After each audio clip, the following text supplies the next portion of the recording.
सीमांचल के इलाके में मक्का और मखाना की खेती बिहार में खेती सबसे अधिक होती है। हमारी मांग है जब पूर्णकालिक बजट पेश हो तो सीमांचल में मक्का और मखाना आधारित उद्योग स्थापित करने के दिशा में पहल किया जाए। आदरणीय रेल मंत्री जी से आग्रह होगा कि वंदे भारत का किराया मिडिल क्लास के अनुरूप हो, यह सुनिश्चित करने की कृपा करें। पूर्णिया संसदीय क्षेत्र जितना रेल सुविधाओं मिलनी चाहिए उतना नहीं मिल पा रहा है। हमारे क्षेत्र की 2 रेल परियोजनाएं लंबित है। काफ़ी समय से हम सरकार से मांग करेंगे कि जब हम पूर्ण बजट में आएंगे तो दोनों परियोजनाओं को हमारा चालू कराया जाए, क्योंकि मोदी जी है तो मुमकिन है। संतोष कुमार जी।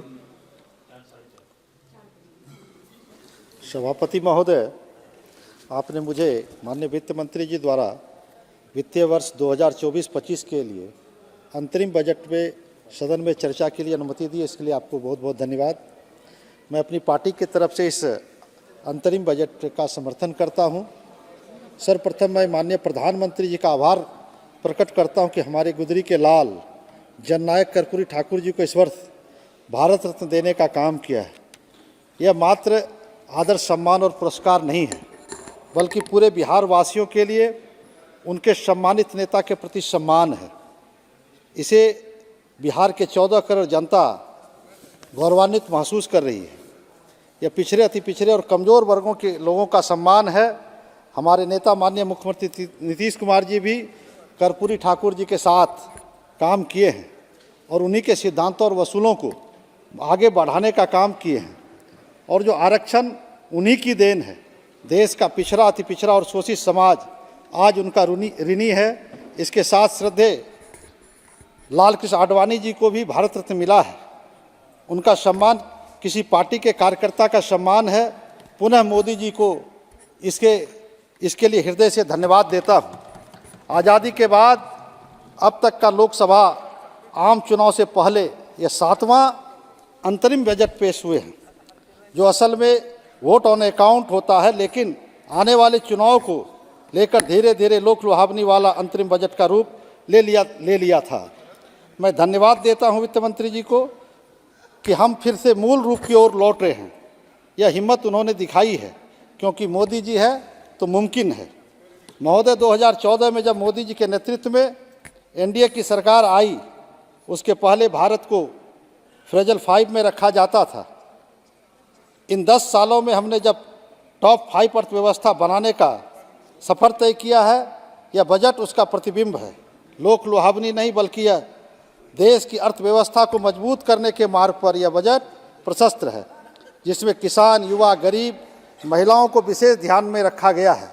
हमें उम्मीद है कि 2024 में जब भारी बहुमत के साथ मोदी जी की सरकार बनेगी, एनडीए की सरकार वापसी होगी, तो जुलाई में जब पूर्ण बजट देश की जनता के हित में कई महत्वपूर्ण और ऐतिहासिक निर्णय लिए जाएंगे, जिसमें 2047 तक का भारत को विकसित भारत बनाने का लक्ष्य प्राप्त करेगा।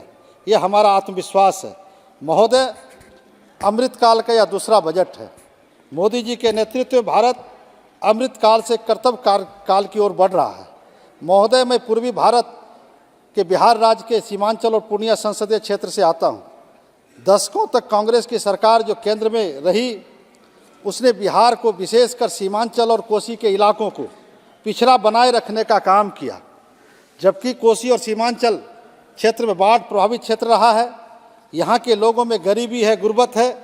मोदी जी के आते ही दशकों से उपेक्षित रहा यह क्षेत्र मोदी जी की दृष्टि पड़ी और पूर्णिया और सीमांचल के कई जिलों को एक्सप्रेशन डिस्ट्रिक्ट में शामिल करने का काम मोदी जी की सरकार ने किया।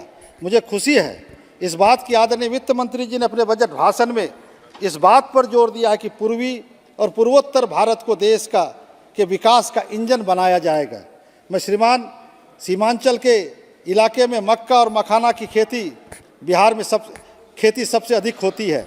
हमारी मांग है जब पूर्णकालिक बजट पेश हो तो सीमांचल में मक्का और मखाना आधारित उद्योग स्थापित करने के दिशा में पहल किया जाए, जिससे हमारी सबसे बड़ी समस्या जो मानव संसाधन के पलायन पर रोक लगाया जा सके। यह बहुत ही महत्वपूर्ण है। आदरणीय वित्त मंत्री जी ने R&D के क्षेत्र में देश के युवाओं के लिए 1 ट्रिलियन इंटरेस्ट फ्री और लो इंटरेस्ट लोन 50 सालों के लिए देने का फैसला किया है।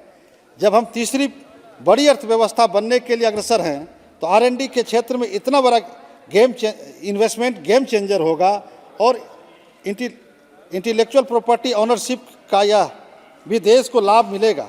मोदी जी जो हमेशा डेमोग्राफिक डिविडेंड की बात करते हैं उसमें भी हम लिवरेज कर पाएंगे। R&D के क्षेत्र में अग्रणी होने से हमें सेवा आधारित अर्थव्यवस्था और अनुसंधान एवं निर्माण आधारित अर्थव्यवस्था की ओर आगे बढ़ने में मजबूती मिलेगी।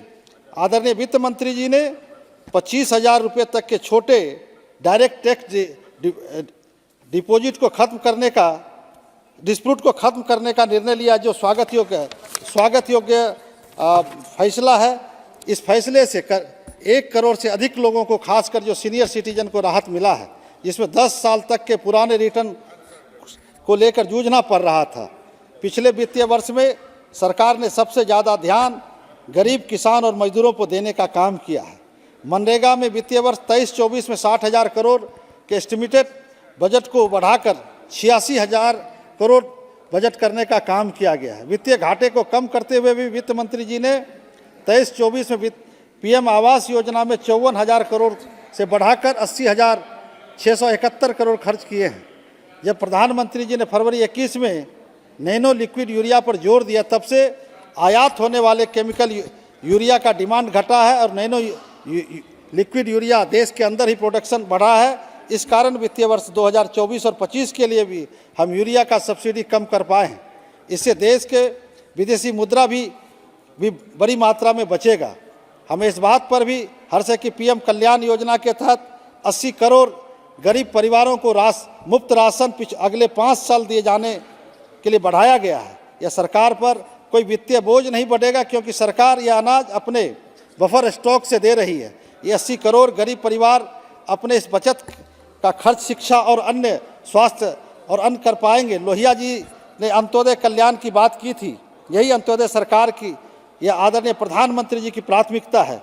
वित्त मंत्री जी ने आशा और आंगनवाड़ी कार्यकर्ताओं को भी आयुष्मान भारत से जोड़ा है और सर्वाइकल कैंसर से पूरे विश्व में जितनी मृत्यु होती है उसका 1/4 केवल भारत में होता है। मुझे खुशी है कि वित्त मंत्री जी ने अपने बजट भाषण में इसकी चिंता व्यक्त की है और 9 से 14 वर्ष की किशोरियों के लिए वैक्सीन का प्रावधान किया है।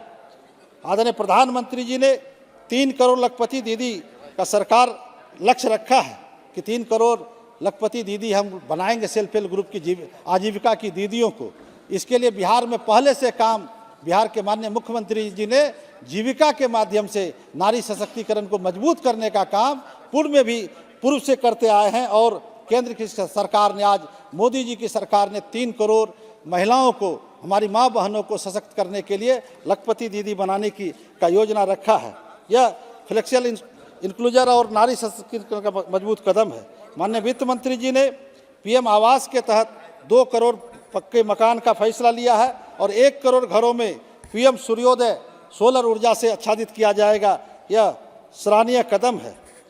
माननीय वित्त मंत्री जी ने 40,000 वंदे भारत कोच बनाने की घोषणा की, अच्छी बात है। यह मेरा आदरणीय रेल मंत्री जी से आग्रह होगा कि वंदे भारत का किराया मिडिल क्लास के अनुरूप हो, यह सुनिश्चित करने की कृपा करें। अंतरिम बजट में रेलवे के अपग्रेडेशन की बात कही गई है। हमारा पूर्णिया रेल के क्षेत्र के मामले में 2 भागों में बटा हुआ, पूर्वोत्तर सीमांत रेलवे और मध्य पूर्व रेलवे में बटा हुआ है। मेरी समझ में यही कारण है कि पूर्णिया संसदीय क्षेत्र जितना रेल सुविधाओं मिलनी चाहिए उतना नहीं मिल पा रहा है। हमारे क्षेत्र की 2 रेल परियोजनाएं लंबित है। काफ़ी समय से हम सरकार से मांग करेंगे कि जब हम पूर्ण बजट में आएंगे तो दोनों परियोजनाओं को हमारा चालू कराया जाए, ताकि जो हमारा जलालगढ़ से किशनगंज रेलखंड परियोजना लंबित है, वहीं कुर्सेला बिहारीगंज रेलखंड परियोजना हमारी लंबित है, इसको पूरा कराने का काम जो पूर्ण बजट हो उसमें किया जाए। हमारा एक नेशनल हाईवे जो 4 लेन जो Vidyupur Dalsingh Sarai Simri Bakhtiyarpur Purnia greenfield access road है, ये स्वीकृति के कगार पे है। इसको भी स्वीकृत करके आने वाले समय में इस अगले बजट में इसको लेके इस रोड का निर्माण कराया जाए। पूर्णिया खगड़िया 4 लेन सड़क हमारा वो अभी सुपर एक्सप्रेस है उसको 4 लेन में परिवर्तित करके उसको बजट में प्रावधान किया जाए। हमारे साथी यहाँ पे कह रहे थे कि सिवान में सिवरन से सिवान शहर को जोड़ने वाले संपर्क संख्या 91 आरओबी का निर्माण वो लंबित है, उसको भी रेल मंत्री जी के माध्यम से उसको पूर्ण कराया जाए। स्वीकृत हो चुका है, क्योंकि हमारे साथी अभी कह रही थी इसको भी पूर्ण कराने का काम किया जाए। और पूर्णिया से रेल पटना के लिए कोई ट्रेन नहीं है, एक ट्रेन चलाने की कृपा किया जाए। कई योजनाएं हैं, मैं इसको लेकर देता हूं। माननीय सभापति महोदय, आपने इस बजट पे बोलने का मौका दिया, इसके लिए आपको बहुत बहुत धन्यवाद। और इस रेल वित्त मंत्री जी के बजट का समर्थन करते हुए अपनी बात समाप्त करना चाहते, बहुत बहुत धन्यवाद।